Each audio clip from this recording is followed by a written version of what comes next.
Meteorologist Nick Walker. And I'm meteorologist Julie Martin. You know, a cold, snowy, and dangerous end to the week across the Northeast for sure. Grayson left more than a foot of snow in some spots. It also brought damaging winds across the region. So really tough stuff. Quick action by a restaurant owner in Scituate, Massachusetts, by the way. Likely saved the life of a HarbourMaster during Grayson. Let's take a listen in now to what happened. We had a situation yesterday where HarbourMaster Steve Mone was trying to relocate one of our boats to a safer area because it was getting banged around. He brought it over to the Mill Wharf restaurant, and unfortunately it was tying up a gust of wind cam and brought Steve in and knocked him into the water. I saw him and I just said, I don't have much more time. I can't hold on anymore. And he grabbed me and he's trying to pull me up, and he said, you need to help me. It's hard to get out of those docks in the summertime, never mind in the wintertime during the middle of a nor'easter. I know what would have happened if I didn't see him. It would have been a whole different story today.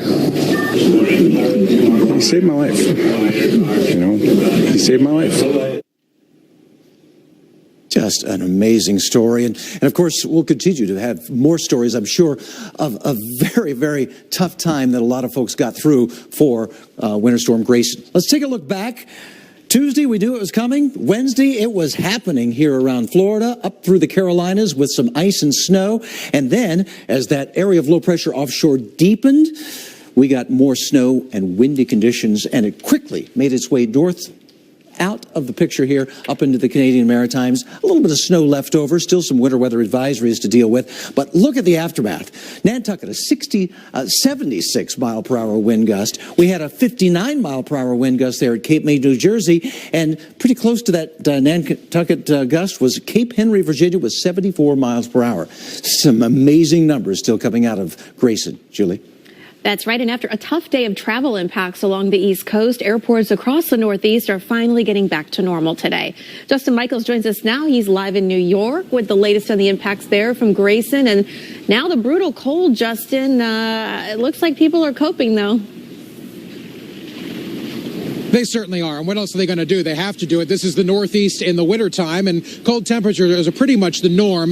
The cold temperatures experienced here in New York City over the next 48 hours might be a little bit low. In fact, when people wake up on Sunday morning, they could be having air temperatures in the -1 to 2 range. Wind chills much farther than that, but still, it is the Northeast in the wintertime. Take a look at where we are right now on 54th and 6th Avenue. To give you some perspective, Ronnie, if you can see all the trees up there. That's Central Park. It's a beautiful part of Midtown Manhattan, and this is just one intersection throughout this city where they have to continue cleanup, and the sanitation department here in New York City is in charge of that. During the storm, there were about 1,700 plow trucks on the roads, 700 more trucks that were doing salting and sanding, but as you can see, the roadways here in this intersection, there's still a lot of work to do, and those crews are going to be out working their hardest for days now to get this city completely cleaned up. We spoke with the commissioner of the sanitation department earlier today about the daunting task of getting 20,000 miles. Yes, that's 20,000 miles of roads in the 5 boroughs that make up New York City. 20,000 miles of roads cleaned up. Listen right now. But it's really about the frontline sanitation workers who are doing the heavy lifting and getting all of them in the right place, all 2,400 on each 12-hour shift with all of the equipment. Just requires an enormous amount of planning and flexibility.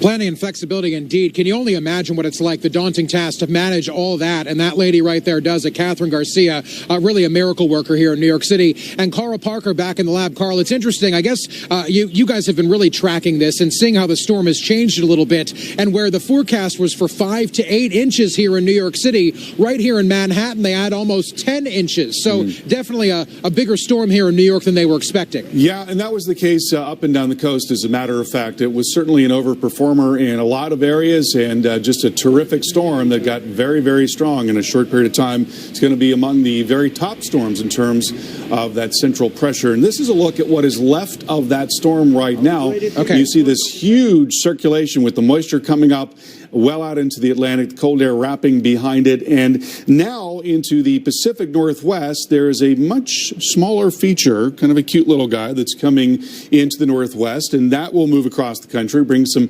freezing rain to parts of Missouri and also to Illinois and Indiana come Sunday. By Sunday evening, a mix around Indianapolis, snow in Detroit and Cleveland, and some freezing rain down into parts of the southeast. Now, we think that cold air is going to be very stubborn at the surface, and that could set the stage for freezing rain Sunday, late Sunday into North Georgia, eastern Tennessee, and that may continue into Monday morning as well. So it could be a very tough drive to work in Atlanta as well as into Chattanooga and Knoxville, but things will be improving dramatically into the afternoon. That's a look at the probability of 1/100th of an inch of ice. So probably not a lot of it, but it certainly could be enough to cause some problems on the roads. Nick, over to you. Thanks, Carl. Well, stay with us. That bitter, biting cold is hanging around in the Northeast. After your local on the 8s, we'll break down the strong winds and what the feels like temperatures are and why they can be so dangerous.